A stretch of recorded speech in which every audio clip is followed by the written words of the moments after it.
আসসালামু আলাইকুম রহমতুল্লাহি ওবরকাতুহু। সম্মানিত দর্শক, আজকে যে বিষয়টি নিয়ে আলোচনা করব, এটি মূলত ধার করা।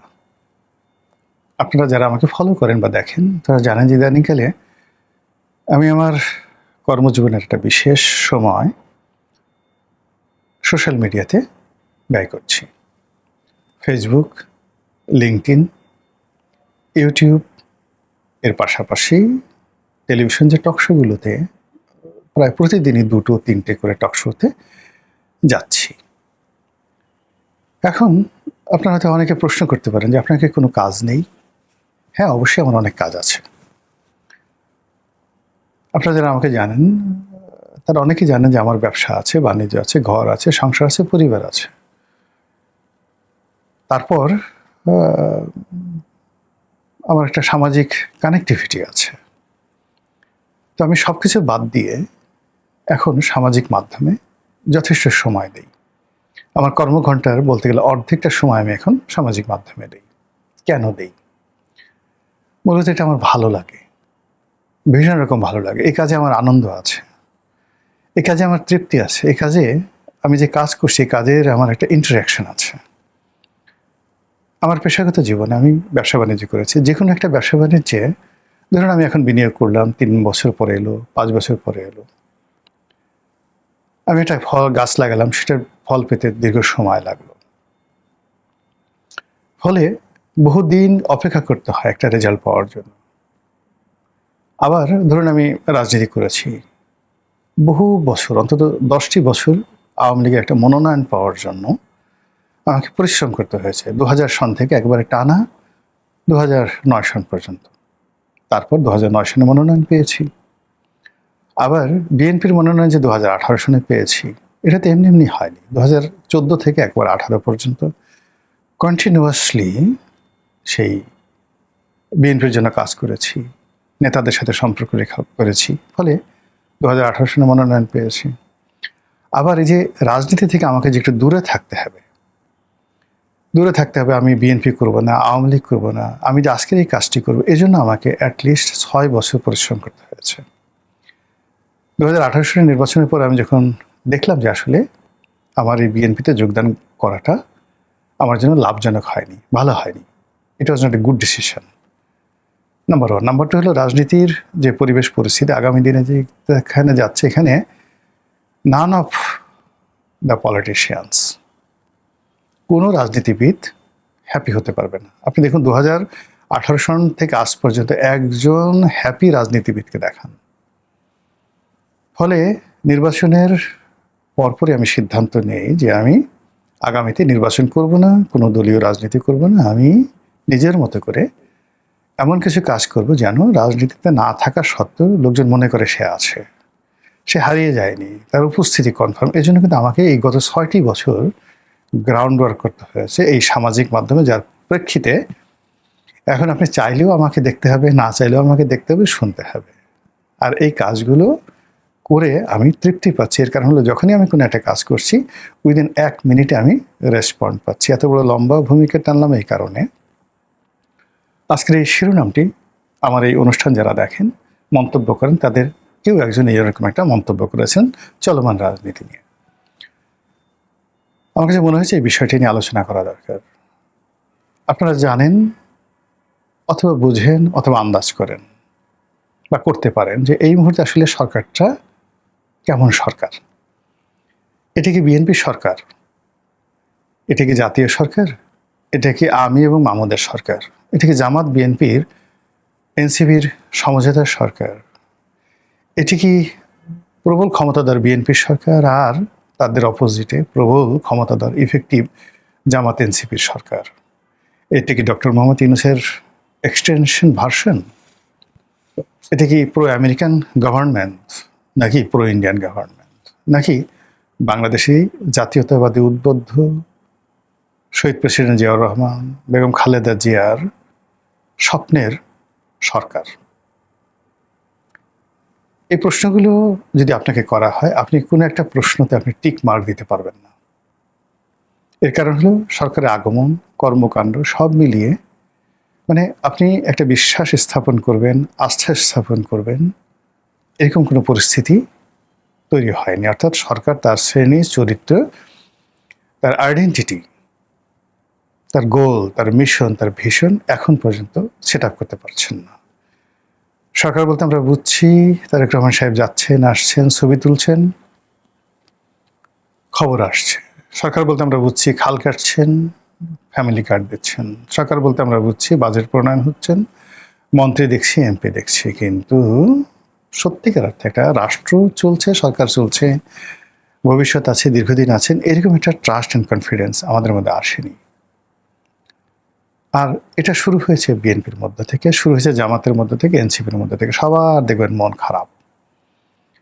এখানে সরকারের সাথে যারা আছেন, ধরেন নুরুল হক নুরু আছেন, জোনায়েদ সাকি আছেন, আন্দালিব রহমান পার্থ আছেন, দেখেন তো কারো মুখে হাসি আছে কিনা, কারো কোনো গোল আছে কিনা, কারো কোনো ভবিষ্যৎ আছে কিনা। বাইরে যারা সরকারের মানে যাকে বলা হয় সহযোগী হিসেবে যে সমস্ত লোকজন গেছেন, ববি হাজ্জাজ আছেন, সাদাত হোসেন সেলিম আছেন, ওই যে যাকে বলা হয় জীবন দিয়ে দিচ্ছেন রাশেদ, মানে নুরুল হক নুরুর সেক্রেটারি, যে বিএনপি নেতা, জীবন দিয়ে দিচ্ছেন দলের জন্য। কিন্তু আপনি তাদের কারোর মধ্যে হ্যাপি একটা মোড দেখছেন। একই অবস্থা আপনি জামাতের যে সকল নেতারা দেখেন খুব নির্বাচনের আগে চমৎকারভাবে কথা বলতেন, হামিদুর রহমান আজাদ, তারপরে জামাতের সভাপতি জনাব শফিকুর রহমান, ডক্টর মাসুদ, তারপর ডক্টর মাসুদের পরে আর কে আছেন, মিয়া গোলাম পারোয়ার আছেন, তারপরে আরেকজন আছেন তাদের নায়েবে আমির, যে ভদ্রলোক ডাক্তার, উনিও ডাক্তার, আবদুল্লাহ মোহাম্মদ তাহের। তো তাদের যে কনফিডেন্স ছিল, গেট আপ ছিল, মেকআপ ছিল, এখন সব লেতা ব্যথা হয়ে গেছে, এখন সব লড়র ভড়র হয়ে গেছে। সবার মন খারাপ, মুখ ভারী। প্রায় সবাই ইতিমধ্যে বেফাঁস কথা বলেছেন, সবাই বেফাঁস কথার জন্য আবার সরিও বলেছেন। এটা কেন হলো? দে আর ফ্রাস্ট্রেটেড। যা হওয়ার কথা ছিল তা হয়নি, যা দেখার কথা ছিল তা তারা দেখেনি, যা বোঝার কথা ছিল তা তারা বুঝছে না। যে স্বপ্ন তাদের ছিল সে স্বপ্ন বাস্তবায়িত হয়নি। আগামীতে তারা যে বাঁচবেন, যে স্বপ্ন নিয়ে বাঁচবেন, সেই স্বপ্নের কোনো লক্ষণ নেই। ফলে অনেকটা সেই কিয়ামতের ময়দানের মতো।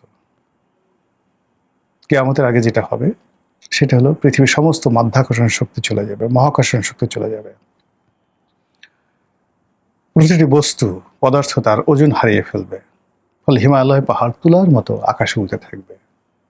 এই পৃথিবীর সমস্ত পানি উঠে যাবে, কারো কোনো ওজন থাকবে না, শূন্য গ্র্যাভিটি। তো এই যে বন্ধনহীন মায়ার বন্ধন, সেই মায়ার বন্ধনটা রাষ্ট্র তৈরি করে, সরকার তৈরি করে এই পৃথিবীর রাজনীতিতে।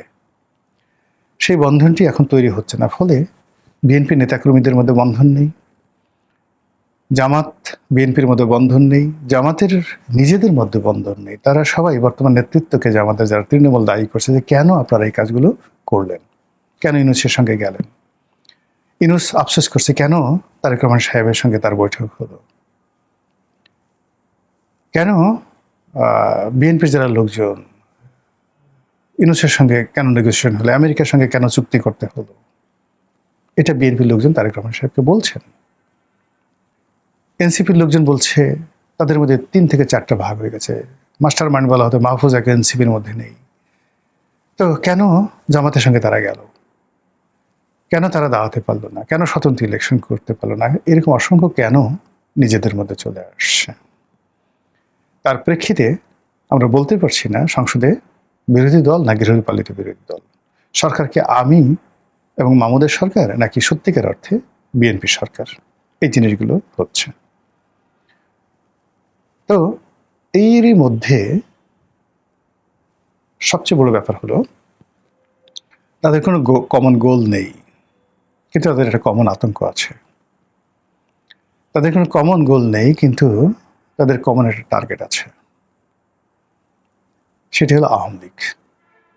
তারা আওয়ামী লীগকে ব্যবহার করছে, আওয়ামী লীগকে নিজেদের জন্য ব্যবহার করছে, প্রতিপক্ষের জন্য ব্যবহার করছে, আবার আওয়ামী লীগকে নিয়ে ভয় পাচ্ছে। অনেকটা আপনি গোকরা সাপ নিয়ে যখন খুব বড় সাপ উড়ে সে খেলে, কিন্তু তারপর তার মধ্যে একটা ভয় থাকে যে কোনো সময় সবল মারতে পারে।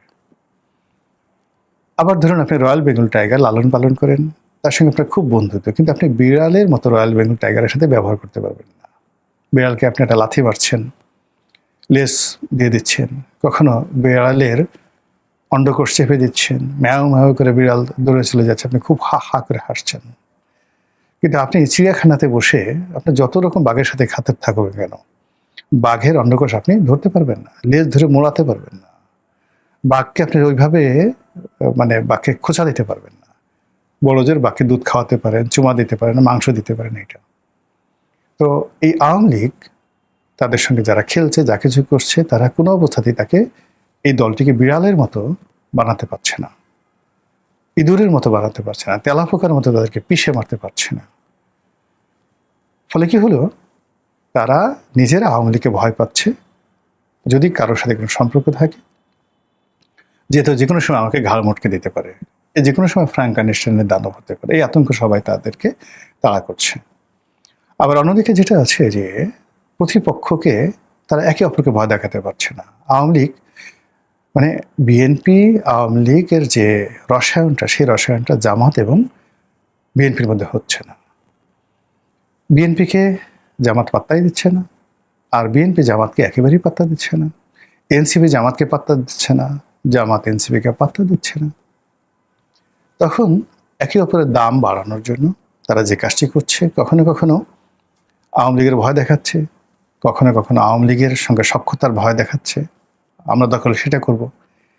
তো এরই মধ্যে আওয়ামী লীগ একের পর এক চাণক্য নীতির যে চাল, সে চাল দিয়ে যাচ্ছে। সকালে এক চাল, বিকেলে এক চাল, সন্ধ্যার সময় এক চাল। আর এতে করে রাজনীতির যে অঙ্গনটা, এটা রীতিমতো তছনছ হয়ে যাচ্ছে। তো এই তছনছ যখন হচ্ছে, সেই তছনছের মধ্যে যখন আওয়ামী লীগ কোথাও আসছে, অমনি রাজনৈতিক দলগুলো সব এক হয়ে যাচ্ছে। এবং এখানে একটা ব্যাপার হলো, আবার আওয়ামী লীগের সঙ্গে মুখোমুখি হতে গিয়ে কেউ আর আগের মতো ঝুঁকি নিচ্ছে না। প্রথম দিকে যেমন এনসিপি ঝুঁকি নিত, বৈষম্য বিরোধী ছাত্ররা ঝুঁকি নিত, ছাত্রদলের ছেলেরা ঝুঁকি নিত, শিবিরের ছেলেরা ঝুঁকি নিত, এখন আর কেউ সরাসরি ঝুঁকি নিচ্ছে না আওয়ামী লীগ মোকাবেলা করার জন্য। এবং মাঝে মধ্যে ইন্টারনেটে কিছু নাটকও তৈরি হচ্ছে, তারা কিছু লোকরা এইভাবে ধরছে, চেহারা দেখে বোঝা যায় 10 জন 12 জন তারা দেখাচ্ছে, ভিডিও করছে যে আমরা আওয়ামী লীগের লোকজন ধরেছি। তারপর তারা বলছে যে এই ধরে আমরা তাদেরকে থানায় দিচ্ছি, কিন্তু মারধর করছে না বা কোনো কিছু করছে না, দেখে বোঝা যায় যে এটা একটা সাজানো নাটক। এই কাজ করে তারা বোঝাচ্ছে তারা আওয়ামী লীগের ব্যাপারে ঐক্যবদ্ধ।